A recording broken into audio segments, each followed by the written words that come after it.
Wassalamualaikum warahmatullahi wabarakatuh. Bismillahirrahmanirrahim. Kata Imam Ghazali, kalau nu jeling tenan. Kenapa Imam Ghazali disebut Hujatul Islam? Sama nak kepen syukur itu gampang. Duit randuwe, utang wakeh, jatuh tempo, bojo wani, anak kecewa di bapak kowe, terus mentek ngamek kowe. Niku jari Imam Ghazali kena sekarang ana nikmat moro kuburan. Moro kuburan terus kamu berkeyakinan bahwa semua yang sudah mati itu sangat-sangat berkeinginan hidup meskipun hanya 1 jam. Wong sak donya mulai Nabi Adam nganti saiki kabeh berharap dihidupkan lagi meskipun 1 jam karena ingin membenahi kalimat tauhid la ilaha illallah. Lah kowe iku jek urip. Lah kowe iku jek urip. Berarti wong sak miliar-miliar sing wis mati iku iri mbek kowe mergo kok jek urip. Nah, berarti terus kowe syukur ya Allah apapun masalahnya di dunia saya ini hilang semua mergo kula jek urip. Kula baleni malih. Dengan demikian kowe muni alhamdulillah aku fasih. Piye wae kowe iku duwe nikmat rupa-rupane urip yang sangat diingini oleh Firaun sekalipun, oleh Namrud, oleh Qarun, orang-orang miliarder dulu, itu sangat berkeinginan sing jenenge urip. Lah kowe nyatane sakniki napa? Iki urip. Berarti ini luar biasa. Paham napa? Luar biasa. Ini tak warai ilmu tauhid itu. Terus nanti setiap saya ngaji setelah selesai sampean baca dijiwai. Sebab itu ketika orang kafir dimasukkan neraka itu sebenarnya Allah itu hanya bilang gini, wakilat usyrakaakum fada'auhum falam yastajibu lahum wa ra'awul adab. Tidak apa-apa, kamu sekarang masuk neraka, kamu tidak menuhankan saya. Kamu minta tolong sama Tuhan kamu. Nah, ketika demikian kita pernah menuhankan yang paling ekstrim tentu menuhankan batu, menuhankan dewa-dewi, atau mungkin Tuhan di bawah itu ya kita menuhankan uang, menuhankan sebab, menuhankan jabatan macam-macam sehingga mengalahkan Tuhan sejati Allah. Terus mereka minta Tuhan-Tuhan itu supaya menolong. Walhasil akhir cerita itu wadolla anhum ma kanu yaftarun wadolla ankum ma kuntum tasubun wadolla anhum ma kanu yaftarun itu di Quran diulang-ulang dengan beberapa redaksi. Akhirnya hilang apa yang kalian kira ada. Oke, akhirnya hilang apa yang kira kalian ada. Misalnya kita mengatakan bahwa hidup itu harus makan, harus minum. Ternyata nanti di akhirat tanpa makan, tanpa mikun orang hidup. Makanya itu hebatnya ulama, hebatnya ahli sunnah, hebatnya nabi. Nabi itu orang mukmin itu dilatih. Kalau lesu ya makan, kalau ngantuk ya tidur. Tapi kita diajari ada makhluk hidup yaitu malaikat yang tidak makan, tidak tidur. Paling tidak meskipun kita itu kalau tidak makan lemes, kita tetap tidak mengatakan tanpa makan makhluk pasti mati. Karena kita berkeyakinan diberi akidah. Ada makhluk yang namanya malaikat, tidak makan, tidak minum tapi hidup. Sehingga meskipun kita mengalami kalau tidak makan itu mati, tapi tetap menyisakan satu keyakinan bahwa makan itu tidak syarat hidup. Buktinya malaikat nggak makan, hidup. Paling tidak dengan keyakinan itu kita tidak mendewa-dewakan harus makan. Itu cara-cara Nabi mengajarkan kita. Paham gitu? Terus ini saya ulang-ulang. Makanya disebut wadolla anhum. Apa yang mereka kira ada itu dari awal tidak ada. Ya, apa yang mereka dikira ada nanti di akhirat tidak ada. Lah sing ada itu tetap nopo alhamdulillah. Makanya ketika nanti orang masuk surga gitu, da'wahum fiha subhanakallahumma wa tahiyyatuhum fiha salam wa akhiru da'wahum alhamdulillahi rabbil alamin. Ini penting kula aturaken. Terus sakjane salah niku ora dikepenak. Itu sebabnya kenapa orang yang kafir mulai cilik sampai tua ketika meh mati kok nglafadzna la ilaha illallah, satu kalimat ini akan menghapuskan kekafiran di masa lalu. Kenapa kok bisa hapus? Karena kekafiran yang masa lalu itu omong kosong semua. Ini omong kosong semua. Barang itu kalau hakikatnya kosong, hilang karena ada bukti, memang tidak benar. Itu kan gampang untuk menghilang. Itu podo karo wong mending ini. 3 miliar ambek 3 miliar. Iku podo karo 5 rupiah. Dari ku gremeng meneh. 1 triliun ambek 1 triliun podo karo 500 rupiah. Omongan gremeng itu kan ya wong edan ngoten kan. Berarti sak urip-uripe muni Isa pangeran ya edan.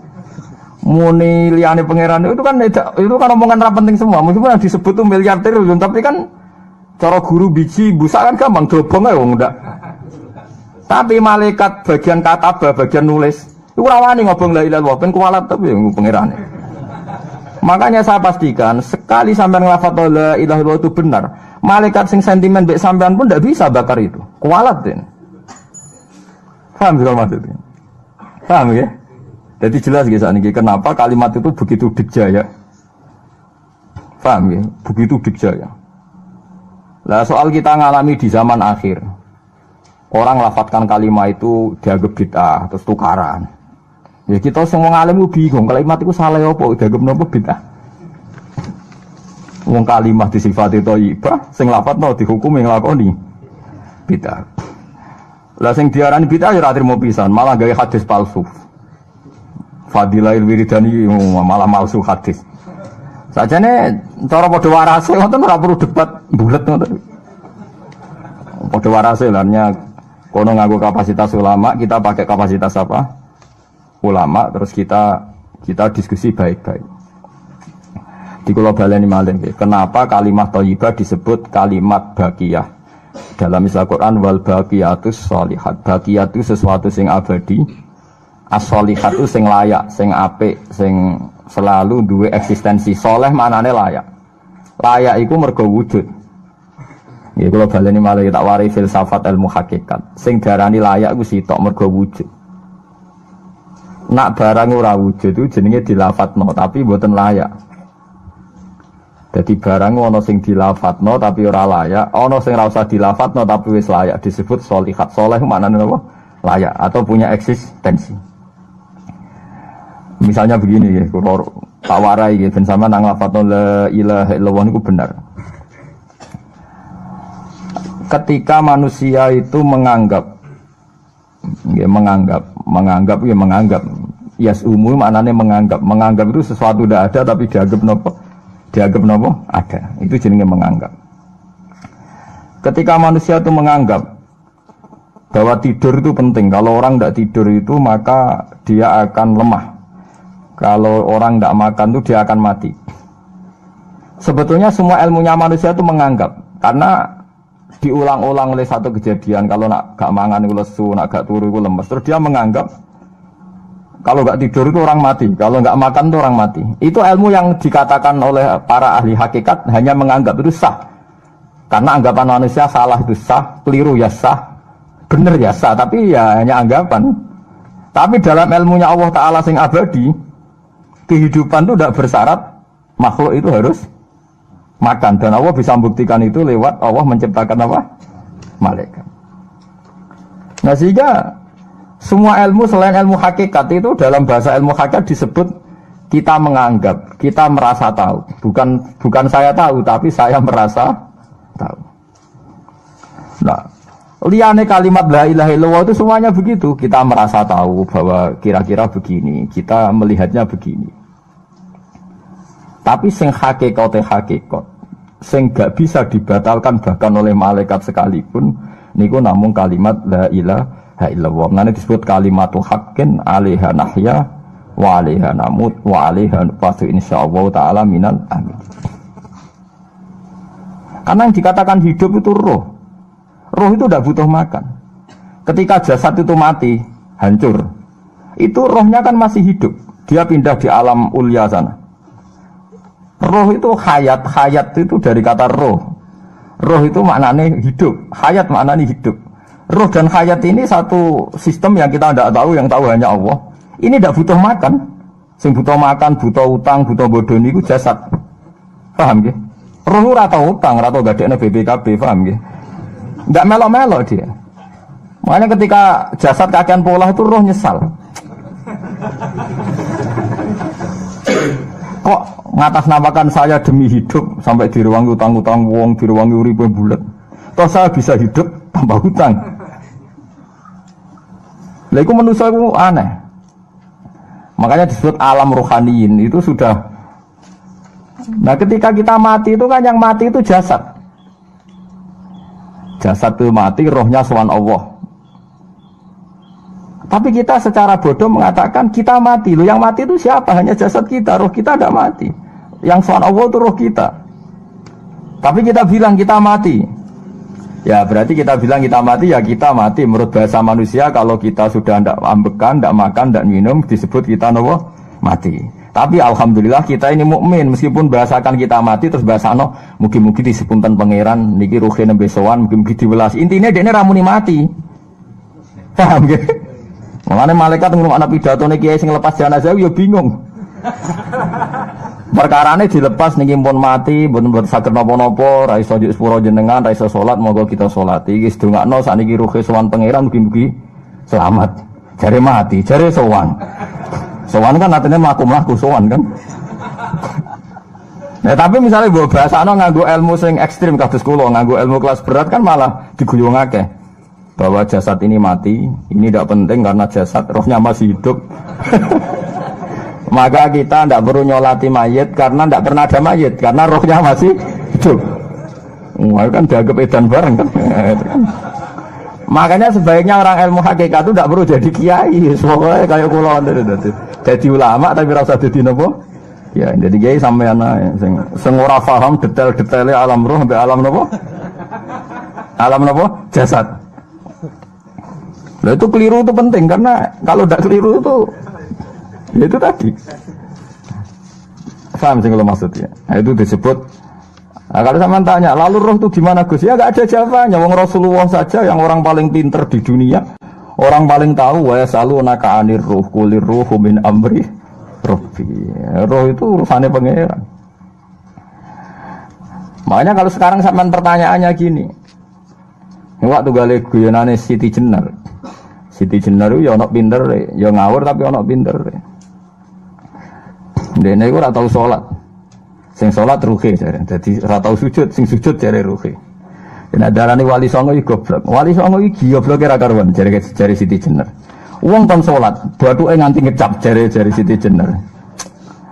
Lah nek sing ngecap bathuke sampean fisik iku hancur, pas ketemu Allah seksine apa? Jare Siti Jenar ke jangan ketemu pintu. Kok jasad kita ini hancur. Misalnya kayak ngandalo bathuk ngecap, jasad ini kan hancur. Sing mbok sowan pangeran rohem.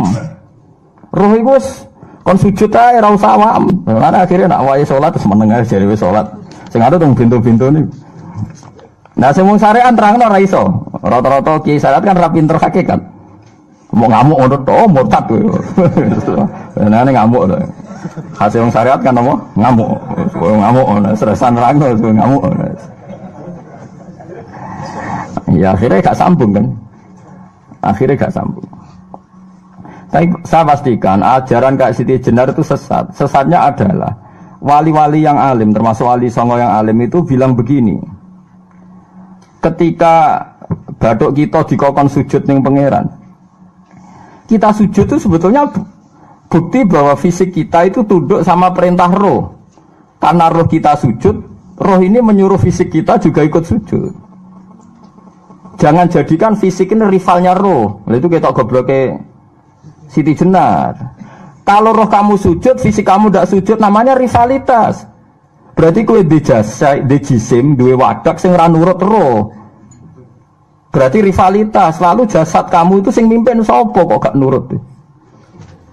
Lah ini mulane sing rodok-rodok Siti Jenar tobat mulai detik ini, Pak. Karena ya buatan tak ajak mikir sama paham ya. Jadi ini permainan ilmu kelas tinggi, paham ya. Kayaknya gak tahu mikir toh. Lah diwarai kok ben kok alhamdulillah aku fase. Paham ya? Paham ya? Makanya andaikan malaikat itu kok sujud ning Nabi Adam ketika Allah nyuruh, "Hei para malaikat, saya menciptakan manusia namanya Adam. Setelah jadi maka kamu sujudlah." Itu malaikat sujud. Sujudnya malaikat bukan karena nganggap Nabi Adam itu Tuhan atau makhluk yang istimewa, enggak, karena perintah Allah disuruh sujud. Malaikat enggak perlu tanya maknanya sujud ke Adam itu apa, enggak perlu, pokoknya karena Allah nyuruh ya sujud. Paham gitu? Setan pakai rasional, ngapain sujud Adam? Musuh bodoh-bodoh makhluk. Mulanya ono aliran sing sesat malah darani malaikat sama iblis itu tauhidnya tinggi iblis.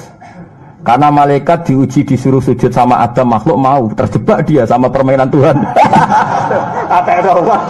Dari malaikat terjebak tes-tesane pangeran. Iblis luwih pinter perkara nek ra gelem sujud. Berarti dekne mau gelem sujudnya namun kalian Allah. Lha kok wong sesat kok. Wong kok nganggur nganti ngono, maksudnya mikire iso ngono. Mulane sing do diutang dosa luwih apik timbang sing dipikiran ngene iki, paham ya? Paham ya?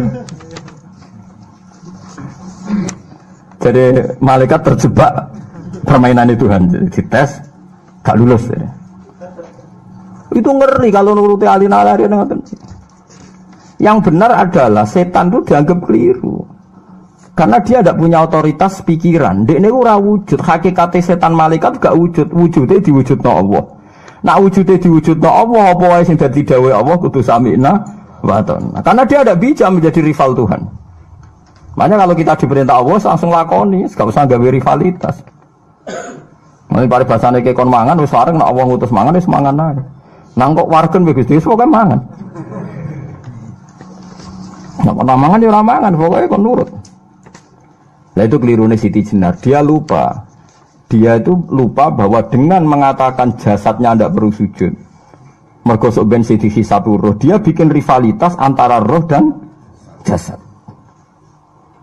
Mula nate maca aliran Siti Jenar mulai yang versi Arab sampai versi tulisane wong-wong bingung-bingung iku. Sing luwih bela Siti Jenar timbang Wali Songo.